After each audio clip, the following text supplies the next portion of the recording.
बोलो सियावर रामचंद्र जी की जय, पवन सुत हनुमान जी की जय, उमापति महादेव जी की जय। तो आज हम लोग 29वें मास पारायण में प्रवेश कर रहे हैं, जो कि उत्तरकांड के दोहा नंबर 63 से दोहा नंबर 114 तक है। तो यहाँ पर जब गरुड़ जी को बहुत ज़्यादा मोह हो जाता है तो वो काकभूषुंडी जी के पास आए और उन्होंने उनसे भगवान के बारे में पूरी कथा सुनी है। और वो कहने लगे काकभूषुंडी जी कि भगवान की माया ऐसी है जो कि शिव जी को, ब्रह्मा जी को भी मोह लेती है, तो दूसरा बेचारा क्या करे।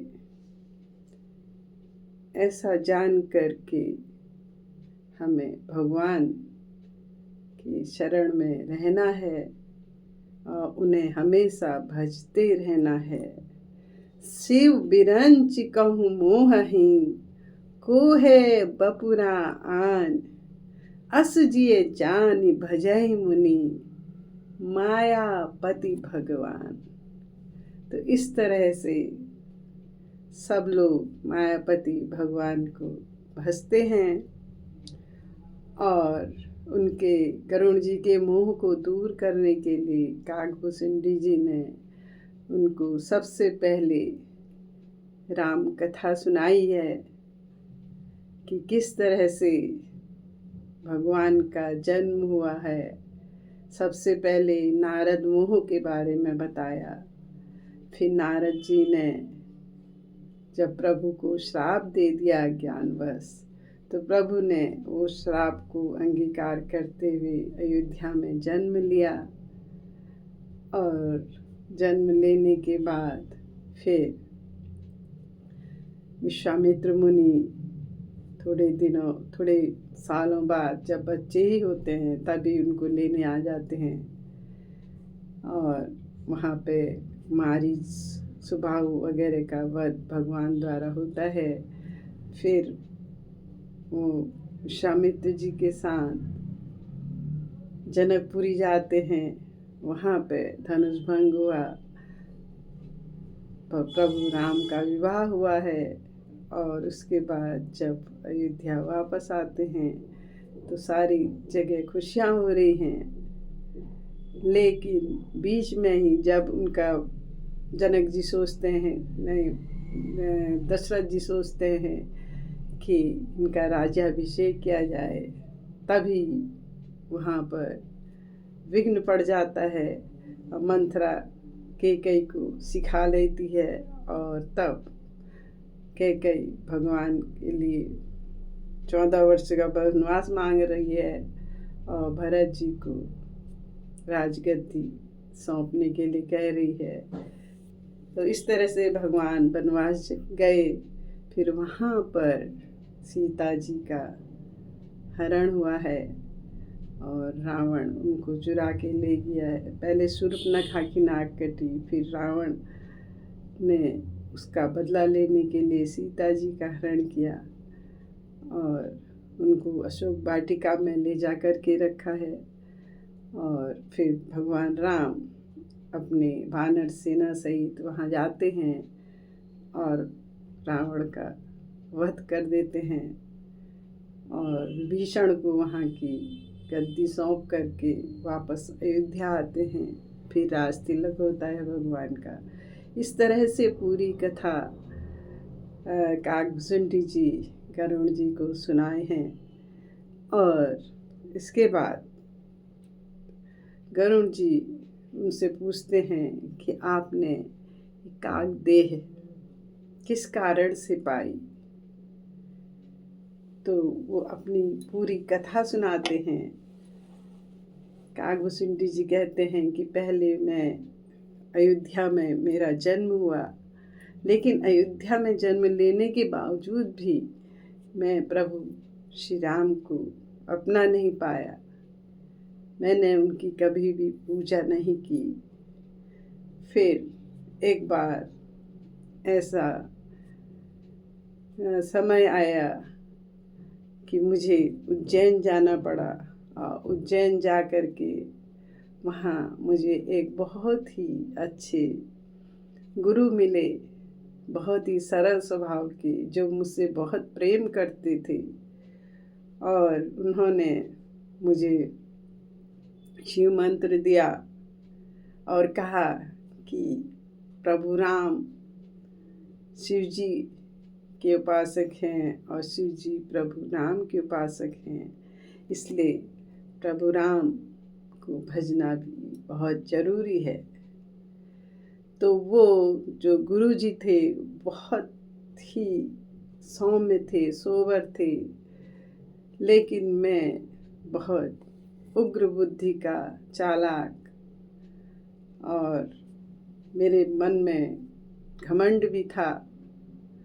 एक बार मैं वहाँ पे मंदिर में शिव भजन कर रहा था, और उसी समय गुरुजी वहाँ पर आए, तो मैं घमंडवश उनका आदर नहीं कर पाया। तो गुरुजी ने तो उसको अनदेखा किया, लेकिन शिव जी को गुरुजी का अपमान सहन नहीं हुआ, और वो विकराल रूप उन्होंने धारण कर लिया, और उन्होंने मुझे श्राप दे दिया कि जो गुरु का आदर नहीं करता है उसको नरक में ही जीवन भोगना पड़ेगा। उसी समय गुरु मेरे इतने अच्छे स्वभाव के थे, वो आए और उन्होंने भगवान से विनती की, कहा कि इसको बालक समझ करके आप माफ़ कर दीजिए। उसी समय उन्होंने रुद्राष्टकम पढ़ा, नमामि शमीशान निर्वाण रूपम विभम व्यापकम ब्रह्म वेदम स्वरूपम निजम निर्गुणम निर्विकल्पम निरीहम चिदाकाशमाकाशवासम भजेहम।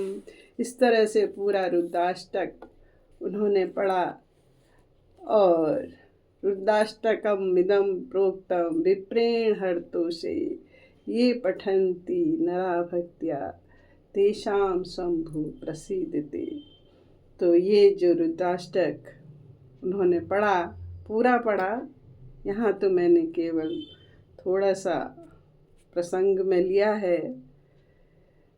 तो फिर प्रभु प्रसन्न हो गए, और उन्होंने फिर से उसको वर दिया कि मेरा श्राप झूठा तो नहीं होगा, लेकिन जब भी जन्म और मरण में जो कष्ट होता है वो उसे नहीं सहन करना पड़ेगा।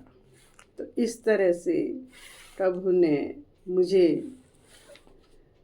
फिर से उपकार किया मेरे ऊपर। तो इस तरह से फिर बाद में मैंने कई जन्म लिए, और उसके बाद एक बार मैं राम भक्ति में लीन हो गया, और मुझे एक बार लोमस ऋषि के दर्शन करने के लिए मैं वहाँ गया। तो मैं सगुण भगवान की भक्ति के बारे में कह रहा था, और वो मुझे निर्गुण भगवान की भक्ति के बारे में समझा रहे थे। तो मैं अपनी बात में अड़ा रहा, और उनकी बात मैंने नहीं सुनी। तो इसलिए उन्होंने क्रोधित होकर के मुझे श्राप दे दिया कि तू काग हो जा। लेकिन उसके बाद भी जब उन्होंने देखा कि मेरे अंदर भगवान राम के प्रति बहुत भक्ति है, तो उन्होंने मुझे श्री राम मंत्र दिया, और वही राम मंत्र जपते जपते मुझे आज यहाँ पर बहुत ही समय बीत गया है, कई कई कल्प में से मैं यहाँ राम कथा कर रहा हूँ। तो इस तरह से उन्होंने कहा कि इस देह से मुझे बहुत प्यार है, क्योंकि इसी देह में मुझे राम मंत्र मिला है। और उसके बाद काकभूषुंडी जी का मोह दूर होता है और ताते यह तन मोहि प्रिय भयहु राम पद प्रेम निज प्रभु दर्शन पायहूँ गए सकल संदेह। बोलो सियावर रामचंद्र जी की जय।